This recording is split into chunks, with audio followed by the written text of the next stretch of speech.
Le fantôme de l'opéra a existé. Ce ne fut point, comme on l'a cru longtemps, une inspiration d'artiste, une superstition de directeur, la création falote des cervelles excitées de ces demoiselles du corps de ballet, de leurs mères, des ouvreuses, des employés du vestiaire, de la concierge. Oui, il a existé en chair et en os, bien qu'il se donnât toutes les apparences d'un vrai fantôme, c'est-à-dire d'une ombre. Ok. Nous avons quitté messieurs Firmin Richard et Armand Moncharmin dans le moment qu'ils se décidaient à aller faire une petite visite à la première loge numéro 5. Ils ont laissé derrière eux le large escalier qui conduit du vestibule de l'administration à la scène et ses dépendances. Ils ont traversé la scène, le plateau, ils sont entrés dans le théâtre par l'entrée des abonnés, puis dans la salle par le premier couloir à gauche. Ils se sont alors glissés entre les premiers rangs des fauteuils d'orchestre et ont regardé la première loge numéro 5. Ils la virent mal à cause qu'elle était plongée dans une demi-obscurité et que d'immenses pouces étaient jetés sur le velours rouge des appuis-mains. À ce moment, ils étaient presque seuls dans l'immense vaisseau ténébreux et un grand silence les entourait. C'était l'heure tranquille où les machinistes vont boire. L'équipe avait momentanément vidé le plateau, laissant un décor moitié planté. De raies de lumière, une lumière blafarde et sinistre qui semblait voler à un astre moribond, s'était insinué par on ne sait quelle ouverture, jusqu'à une vieille tour qui dressait ses créneaux en carton sur la scène. Et les choses dans cette nuit factice, ou plutôt dans ce jour menteur, prenaient étrange forme. Sur les fauteuils de l'orchestre, la toile qui le recouvrait avait l'apparence d'une mer en furie, dont les vagues glauques avaient été instantanément immobilisées sur l'ordre secret du géant des tempêtes, qui, comme chacun sait, s'appelle Adamastor. Messieurs Moncharmin et Richard étaient les naufragés de ce bouleversement immobile d'une mer de toile peinte. Ils avançaient vers les loges de gauche, à grandes brassées, comme des marins qui ont abandonné leur barque et cherchent à gagner le rivage. Les 8 grandes colonnes en échaillons polis se dressaient dans l'ombre, comme autant de prodigieux pilotis destinés à soutenir la falaise menaçante, croulant et ventrue, dont les assises étaient figurées par les lignes circulaires, parallèles et fléchissantes des balcons des premières, deuxième et troisième loges. Du haut, tout en haut de la falaise, perdu dans le ciel de cuivre de monsieur le neveu, des figures grimaçaient, ricanées, se moquaient, se gaussaient de l'inquiétude de messieurs Moncharmin et Richard. C'étaient pourtant des figures fort sérieuses à l'ordinaire. Elles s'appelaient Isis, Amphitrite, Hébé, Flore, Pandore, Psyché, Thétis, Pomone, Daphné, Clytie, Galatée, Aréthuse. Oui, Aréthuse elle-même et Pandore, que tout le monde connaît à cause de sa boîte, regardaient les 2 nouveaux directeurs de l'opéra qui avaient fini par s'accrocher à quelque épave, à qui de là contemplait en silence la première loge numéro 5. J'ai dit qu'ils étaient inquiets. Du moins, je présume. Monsieur Moncharmin, en tout cas, avoue qu'il était impressionné. Il dit textuellement: cette balançoire, quel style, du fantôme de l'opéra sur laquelle on nous avait si gentiment fait monter, depuis que nous avions pris la succession de messieurs Poligny et de Vienne, avait fini sans doute par troubler l'équilibre de mes facultés imaginatives et, à tout prendre, visuelles. Car était-ce le décor exceptionnel dans lequel nous nous movions au centre d'un incroyable silence qui nous impressionna à ce point, fûmes-nous le jouet d'une sorte d'hallucination rendue possible par la quasi-obscurité de la salle et la pénombre qui baignait la loge numéro 5. Car j'ai vu, et Richard aussi a vu, dans le même moment, une forme dans la loge numéro 5. Richard n'a rien dit, moi non plus, du reste. Mais nous nous sommes pris la main d'un même geste. Puis nous avons attendu quelques minutes ainsi sans bouger, les yeux toujours fixés sur le même point. Mais la forme avait disparu. Alors nous sommes sortis et, dans le couloir, nous nous sommes fait part de nos impressions et nous avons parlé de la forme. Le malheur est que ma forme à moi n'était pas du tout la forme de Richard. Moi, j'avais vu comme une tête de mort qui était posée sur le rebord de la loge, tandis que Richard avait aperçu une forme de vieille femme qui ressemblait à la mère Giry. Si bien que nous vîmes que nous avions été réellement le jouet d'une illusion et que nous courûmes sans plus tarder et en riant comme des fous à la première loge numéro 5, dans laquelle nous entrâmes et dans laquelle nous ne trouvâmes plus aucune forme. Et maintenant, nous voici dans la loge numéro 5. C'est une loge comme toutes les autres premières loges. En vérité, rien ne distingue cette loge de ses voisines. Messieurs Moncharmin et Richard, s'amusant ostensiblement et riant l'un de l'autre, remuaient les meubles de la loge, soulevaient les housses et les fauteuils, et examinaient en particulier celui sur lequel la voix avait l'habitude de s'asseoir. Mais ils constatèrent que c'était un honnête fauteuil qui n'avait rien de magique. En somme, la loge était la plus ordinaire des loges, avec sa tapisserie rouge, ses fauteuils, sa carpette et son appuie-main en velours rouge.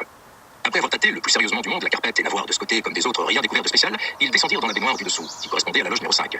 Dans la baignoire numéro 5, qui est juste au coin de la première sortie de gauche des fauteuils d'orchestre, ils ne trouvèrent rien non plus qui méritât d'être signalé. Tous ces gens-là se moquent de nous. Samedi, on joue Faust. Nous assisterons à la représentation tous les deux dans la première loge numéro 5. Donc, je suis rendue au moment où on apprend l'histoire entre Christine Daae, la chanteuse de l'opéra, et le jeune comte Raoul, ou le comte de Chagny.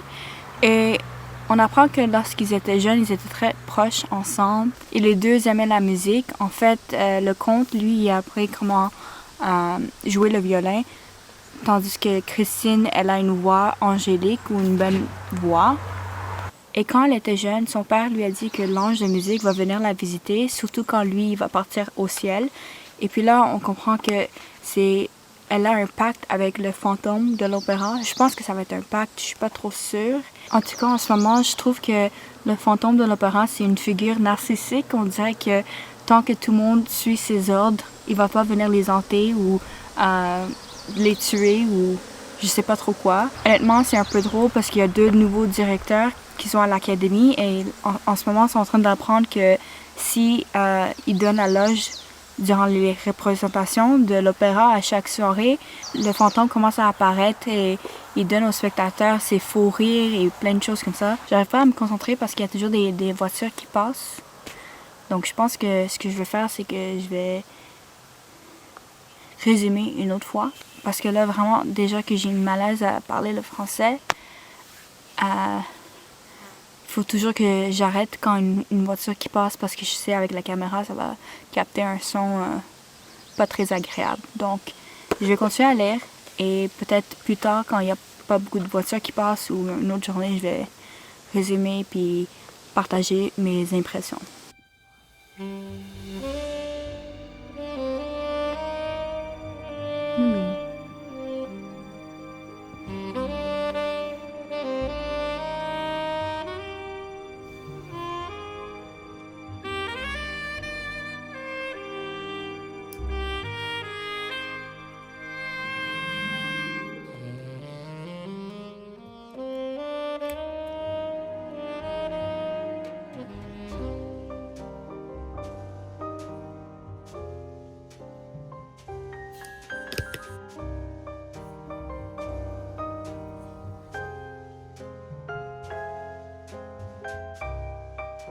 Je sais que cette vlog de lecture est très court, mais ça m'a pris beaucoup de temps à lire Le Fantôme de l'Opéra. En fait, je pense que je lisais ce livre pendant 2 ou 3 mois. À la fin, j'ai beaucoup apprécié ce roman. J'ai vraiment aimé l'histoire d'Éric, de Christine et de Raoul. Par contre, je vais dire que j'ai beaucoup plus apprécié le film. Et ça me peine de dire ça parce que il y a beaucoup de complexité au récit du Fantôme de l'Opéra, mais je trouve que dans le roman, il y avait beaucoup de choses qui se passaient au niveau de l'imagination du fantôme et des petits jeux que le fantôme jouait.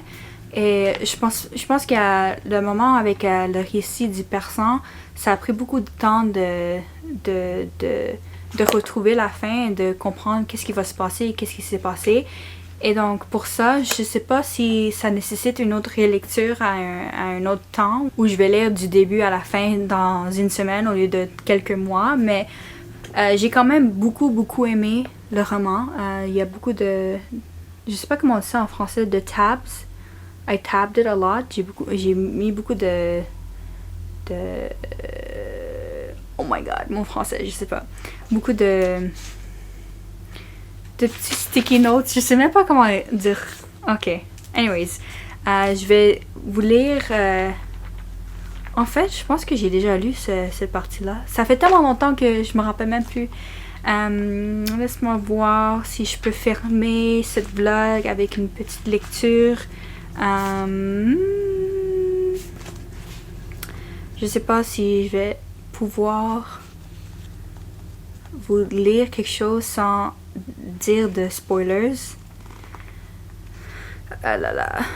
Je vais lire un petit passage de l'épilogue de Gaston Leroux. Il dit « On sait et l'on devine la suite. Elle est tout au long de cette incroyable et pourtant véridique aventure. Pauvre malheureux Éric. Faut-il le plaindre? Faut-il le maudire? Il ne demandait qu'à être quelqu'un comme tout le monde, mais il est trop laid. Et il dut cacher son génie ou faire des tours avec, quand, avec un visage ordinaire, il eût été l'un des plus nobles de la race humaine. Il avait un cœur à contenir l'empire du monde et il dut finalement se contenter d'une cave. Décidément, il faut plaindre le fantôme de l'opéra. » Ouais, c'est ça. Donc, j'ai beaucoup aimé le roman. Je pense que si j'aurais lu le roman dans comme un espace de temps qui est plus court, comme 2 semaines ou 1 semaine, à vrai dire, je pense que j'aurais beaucoup plus apprécié le récit. Mais hélas, c'est fait, je l'ai lu et j'ai regardé le film et comme j'ai dit, j'ai vraiment beaucoup aimé le film. Il y avait beaucoup de différences qui se traduisaient bien à l'écran. J'aime aussi que Éric prend tous ses airs comme il est fantôme, il est génie, il est ange de la musique, il est un peu de tout, mais réellement, comme vous le savez, c'est un homme puis c'est basé sur un vrai homme. Honnêtement, je sais pas quoi d'autre dire, mais je vous conseille réellement de lire le livre et former votre propre opinion et je vais vous voir dans une prochaine vidéo en français. Au revoir!